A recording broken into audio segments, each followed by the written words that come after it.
Hi friends, मैं हूं doctor Meenal और आप देख रहे हैं मीनल का चैनल। आज के हमारे इस वीडियो का टॉपिक रहेगा discriminating monopoly, equilibrium under discriminating monopoly, यानी विभेदात्मक एकाधिकार में संतुलन। तो आइए शुरुआत करते हैं। तो इसके लिए सबसे पहले तो ये देखना पड़ेगा कि डिस्क्रिमिनेटिंग मोनोपोली या विभेदात्मक एकाधिकार होता क्या है, जो कि थ्योरी ऑफ फर्म के अंतर्गत हम पढ़ते हैं माइक्रो इकोनॉमिक्स में। तो विभेदात्मक एकाधिकार वो एकाधिकार है जब हम अलग अलग मार्केट्स में एक ही प्रोडक्ट की अलग अलग प्राइसेस चार्ज करते हैं। Firm charges different prices from different customers for technically same products। यानी कि विक्रेता एक वस्तु को विभिन्न उपभोक्ताओं अथवा क्रेताओं को भिन्न भिन्न कीमतों पर बेचता है, जबकि वह वस्तु तकनीकी रूप से और सभी तरीके से एक जैसी होती है। ठीक है। तो सबसे पहले हम अगर इक्विलिब्रियम या संतुलन की बात करें तो विक्रेता को क्या चीजें डिसाइड करनी पड़ती है। एक फर्म को तीन तरह की चीजें डिसाइड करनी होती है। इसमें क्या है, सबसे पहले एकाधिकारी को ये डिसाइड करना होता है कि वो कितनी क्वांटिटी प्रोड्यूस करे, उसे कितना उत्पादन करना चाहिए कि उसका जो प्रॉफिट है वो मैक्सिमम हो, उसका लाभ अधिकतम हो। साथ में how to divide total production into markets, उन उस जो टोटल प्रोडक्शन है, वो जो कुल उत्पादन है, उसे दोनों मार्केट में कितनी कितनी क्वांटिटी में वो डिवाइड करे, कितनी क्वांटिटी मार्केट ए में जानी चाहिए और कितनी क्वांटिटी मार्केट बी में जानी चाहिए। And the last one, how much price he should charge in each market, प्रत्येक मार्केट में प्रत्येक बाजार में उसे वस्तु की कीमत कितनी रखनी चाहिए। विभेदात्मक एकाधिकार है तो दोनों ही मार्केट में वस्तु की वह अलग अलग कीमत रखेगा। तो आइए शुरुआत करते हैं। सबसे पहले अगर हम बात करें तो सबसे पहले जो हमारा है, how much quantity should be produce, वो कितनी मात्रा में उत्पादन करेगा, वह कितनी मात्रा में उत्पादन करेगा। तो देखिए, इसके लिए तो वो जो सीमांत थ्योरी है, सीमांत सिद्धांत है, उसी का उपयोग करेगा, मार्जिनल थ्योरी का ही उपयोग करेगा, जो कि हम प्रत्येक मार्केट में करते हैं। वो उत्पादन वहां पे करेगा जहां पर उसकी जो मार्जिनल कॉस्ट है वो मार्जिनल रेवेन्यू के बराबर होगी। ठीक है। वहीं पे उत्पादन करेगा जहां पर उसकी सीमांत लागत सीमांत आगम के बराबर होगी। जितनी मार्जिनल कॉस्ट हो रही है, कम से कम उतना मार्जिनल रेवेन्यू उसे मिलना चाहिए, तभी उत्पादन वो करेगा और उतनी ही मात्रा में उत्पादन करेगा। लेकिन उससे पहले हमें मार्जिनल रेवेन्यू निकालना होगा। मार्जिनल रेवेन्यू कितना है? अब दोनों ही मार्केट में उसकी प्राइसेस अलग अलग हैं, तो दोनों ही मार्केट का मार्जिनल रेवेन्यू भी अलग अलग होगा, जाहिर सी बात है। तो हम दोनों का अलग अलग मार्जिनल रेवेन्यू, जैसे कि अब आप इस पिक्चर में देख सकते हैं। देखिए, ये दोनों का demand curve, market A and market B की हम बात करते हैं, राइट। तो देखिए, ये तो है एक first market and this is second market. Okay. तो ये तो जो है फर्स्ट मार्केट का डिमांड कर्व है और उसी के अकॉर्डिंग यहाँ पे ये इसका मार्जिनल रेवेन्यू कर्व भी है। ठीक है। डिमांड के अकॉर्डिंग ही होता है हमेशा मार्जिनल रेवेन्यू कर्व। और आपको पता होगा, ये जो डिमांड कर्व है, ये इसका एआर कर्व भी, एवरेज रेवेन्यू भी होता है। और ये जो मार्केट बी है, यहाँ पे भी ये इसकी डिमांड कर के हिसाब से ही इसका मार्जिनल रेवेन्यू है। तो ये marginal revenue of A and marginal revenue of B, इन दोनों से अब हम टोटल मार्केट का मार्जिनल रेवेन्यू, या हम कहें कि एग्रीगेट मार्जिनल रेवेन्यू निकालेंगे। कैसे निकालेंगे? हम इन दोनों को ऐड कर देंगे और इन दोनों को ऐड करते हुए हम ये निकालेंगे। अब देखिए, इसमें क्या हो रहा है, इसका स्लोप, क्योंकि इसकी इलास्टिसिटी अलग है, इसकी इलास्टिसिटी अलग है, दोनों की इलास्टिसिटी मार्केट में अलग अलग है। तो यहाँ पे ये यहाँ से इस पॉइंट से शुरू हो रहा है, तो यहाँ पे हमने ये इस पॉइंट पे ये लिया, और उसके बाद यहाँ से ये जो बी है, बी इस मार्केट से शुरू हो रहा है, तो यहाँ तक तो जो है ये इसके इक्वल स्लोप का होगा जो ए मार्केट में है। उसके बाद हम इन दोनों को ऐड करते हुए चलेंगे, तो इस तरह से हमें इसका ये वाला जो है ये एग्रीगेट मार्जिनल रेवेन्यू का मिल जाएगा, जो कि इसकी एग्रीगेट डिमांड के हिसाब से होगा। हमने दोनों को ऐड किया, डिमांड को भी ऐड किया, दोनों की डिमांड को ऐड करेंगे तो टोटल एग्रीगेट डिमांड आ जाएगी। इसी हिसाब से इसका ये एवरेज मार्जिनल रेवेन्यू भी आ जाएगा।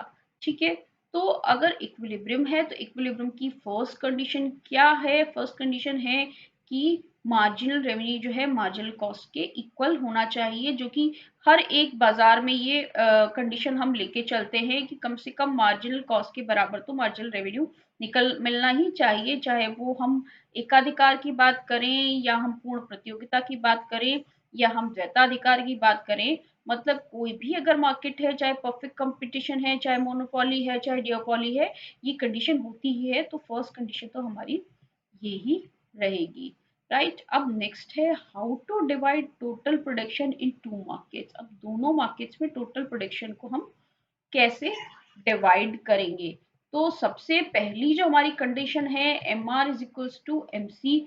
तो जब ये हमारा एग्रीगेट डिमांड कर और एग्रीगेट मार्जिनल रेवेन्यू हमको मिल गया है, तो इक्विलिब्रियम कहाँ होगा? जहां पे मार्जिनल रेवेन्यू मार्जिनल कॉस्ट एक दूसरे को कट करेंगे। दैट मीन्स ये पॉइंट है ई। तो ई पॉइंट पे हमारा इक्विलिब्रियम होगा। ठीक है, क्योंकि यहाँ पर marginal cost curve marginal revenue curve को कट कर रहा है और नीचे से कट कर रहा है, ये कंडीशन होती है इक्विलिब्रियम की। ई पे हमारा इक्विलिब्रियम आ जाएगा। दैट मीन्स ये कितना प्रोडक्शन करेगा? डिस्क्रिमिनेटिंग मोनोपोलिस्ट कितना प्रोडक्शन करेगा?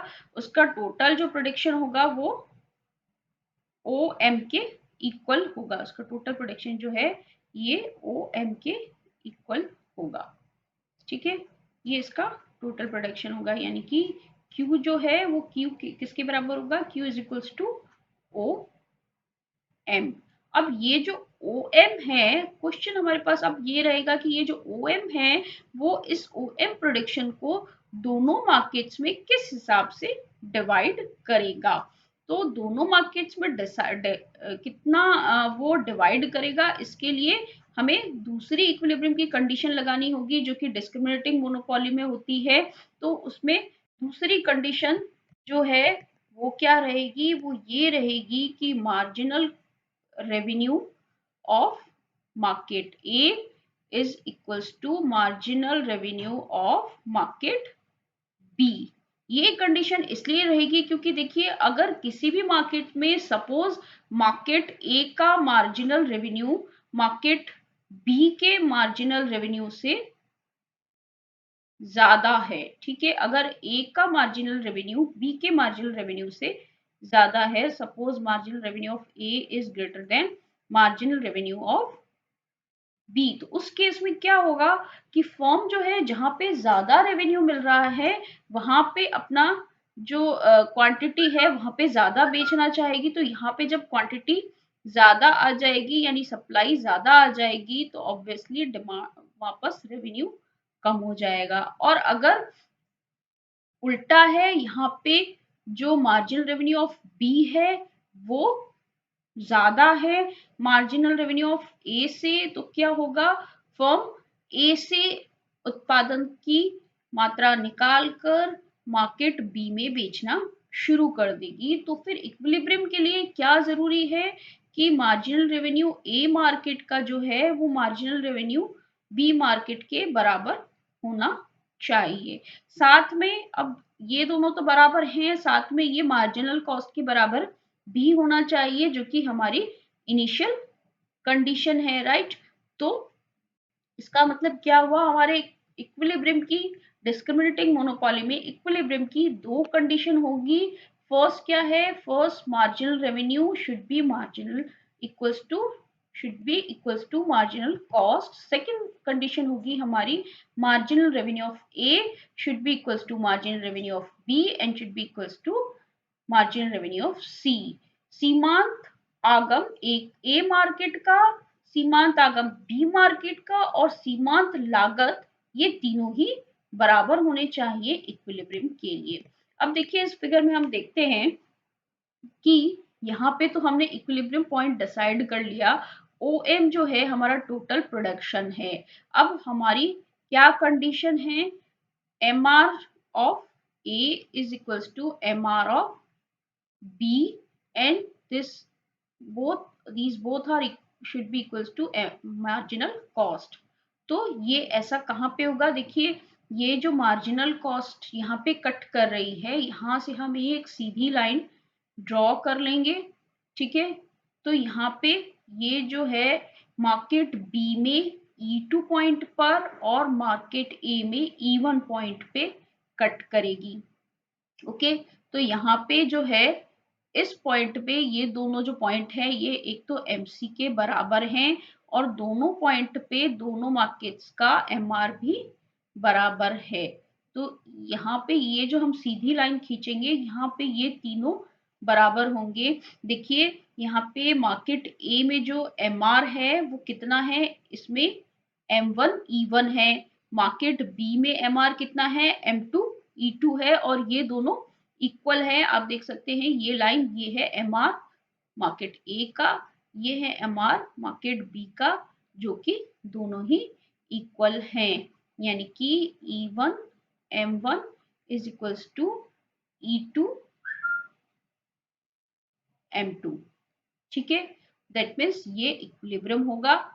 और यहाँ से हम नीचे जाएंगे तो ये इतनी जो क्वांटिटी है OM2 क्वांटिटी जो है वो मार्केट बी में फर्म बेचेगी और OM1 क्वांटिटी जो है वो मार्केट ए में मोनो डिस्क्रिमिनेटिंग मोनोपोली फर्म बेचेगी। ठीक है, तो दैट मीन्स क्या हुआ, यहाँ पे OM जो है वो किसके इक्वल होगा, OM is equals to OM1 plus OM2।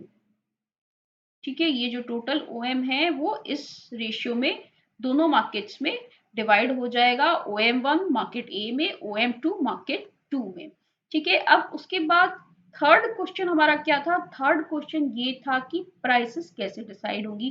First question हमने किया टोटल प्रोडक्शन कितना करना है, टोटल प्रोडक्शन कितना करेगा, जहां पे MR total aggregate marginal revenue MC यानी कि मार्जिनल कॉस्ट के इक्वल है, वहां पे हमारा टोटल आउटपुट डिसाइड होगा। अब टोटल आउटपुट को दोनों मार्केट्स में किस तरह से डिवाइड किया जाएगा, जहां पर MR of first market, MR of second market और मार्जिनल कॉस्ट तीनों इक्वल होंगे, वहां पर उस रेशियो में दोनों मार्केट में प्रोडक्शन को डिवाइड किया जाएगा। अब हमारा थर्ड क्वेश्चन लास्ट क्वेश्चन रहा है कि प्राइस कितनी होगी, तो हमारी प्राइस जो है हमारे डिमांड कर्व से डिसाइड होगी और हमेशा AR के बराबर होगी। ठीक है, ये दोनों के डिमांड कर्व से हमारी प्राइस डिसाइड होगी। तो इसी पॉइंट से हम सीधी लाइन अपने AR पे खींच देते हैं। ठीक है, AR पे सीधी लाइन खींची तो ये P1 पे आई और यहाँ से भी AR B के AR पे सीधी लाइन खींची तो ये P2 पे आई AR, जो कि हमारा डिमांड कर्व भी होता है। तो प्राइस डिसाइड हो जाएगी, A मार्केट में P1 प्राइस रहेगी, B मार्केट में P2 प्राइस रहेगी।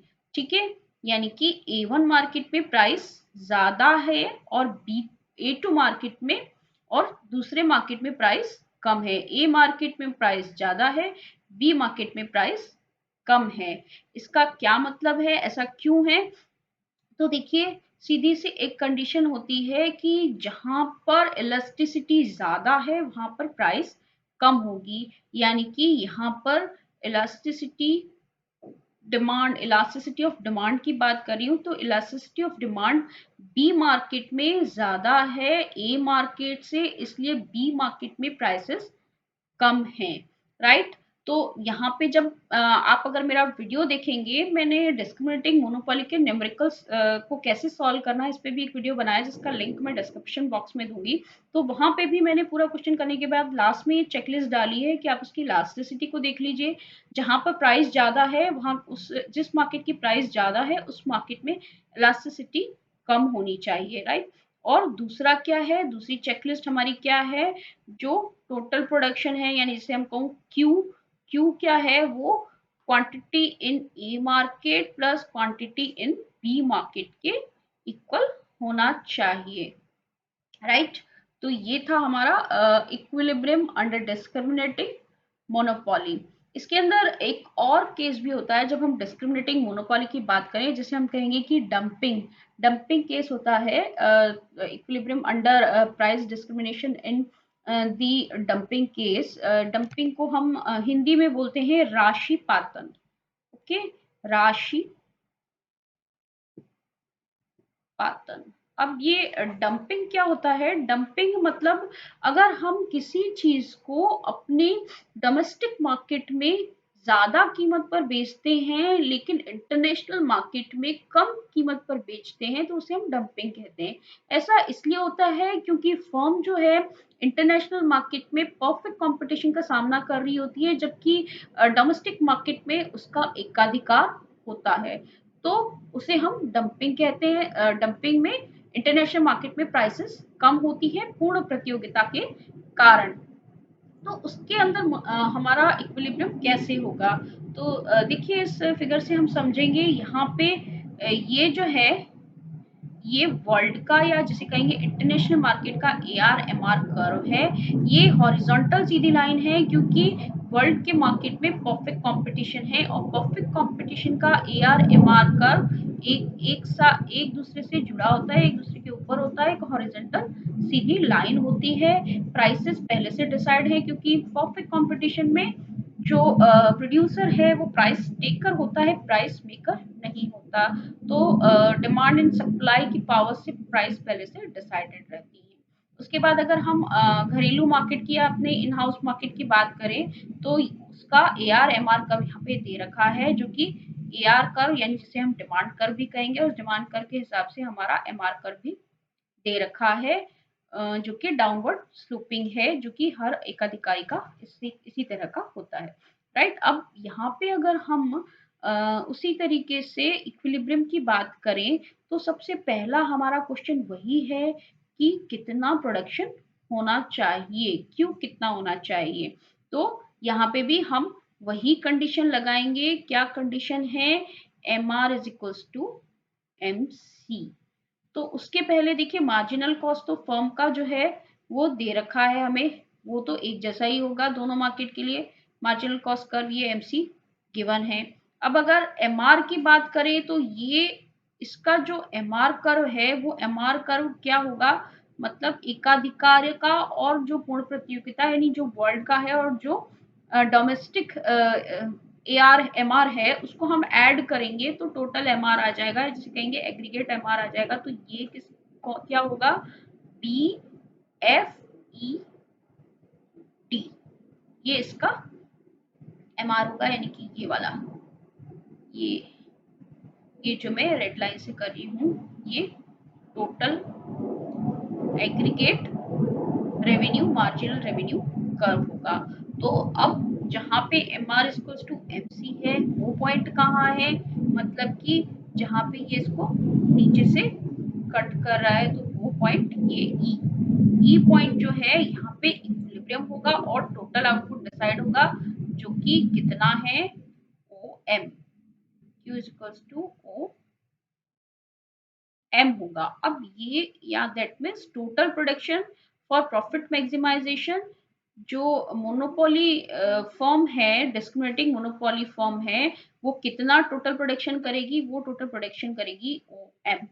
अब क्वेश्चन ये है कि इस ओ एम को हम दोनों मार्केट्स में, international market and domestic market में, किस तरीके से डिवाइड करें। तो हमारी वही कंडीशन हमारी वही रहेगी जहां पे मार्जिनल रेवेन्यू डोमेस्टिक मार्केट का मार्जिनल रेवेन्यू वर्ल्ड के मार्केट के इक्वल हो, वहां पर इक्विलिब्रियम होगा और साथ वो में वो एमसी के इक्वल भी होना चाहिए। तो देखिए ये जो पॉइंट है हम इसमें देखते हैं, यहाँ पे ये जो पॉइंट एफ है, ठीक है, तो यहाँ पे जो है एम आर डोमेस्टिक का और एम आर वर्ल्ड का इक्वल है। तो इस पॉइंट पे इक्विलिब्रियम होगा और इससे नीचे लाइन खींच देंगे तो यहाँ पे ये जो OR है, OR कर्व जो है ये डोमेस्टिक मार्केट में, OR क्वांटिटी डोमेस्टिक मार्केट में बेची जाएगी। तो दैट मीन्स डोमेस्टिक मार्केट की क्वांटिटी कितनी होगी, ये होगी OR। और इंटरनेशनल मार्केट की क्वांटिटी कितनी होगी, वहां पे कितनी क्वांटिटी बेचेगा, पीछे बची हुई RM। प्राइस की बात करें तो देखिए इंटरनेशनल मार्केट में तो परफेक्ट कंपटीशन है, तो फिर प्रोड्यूसर जो है वो प्राइस टेकर रहेगा।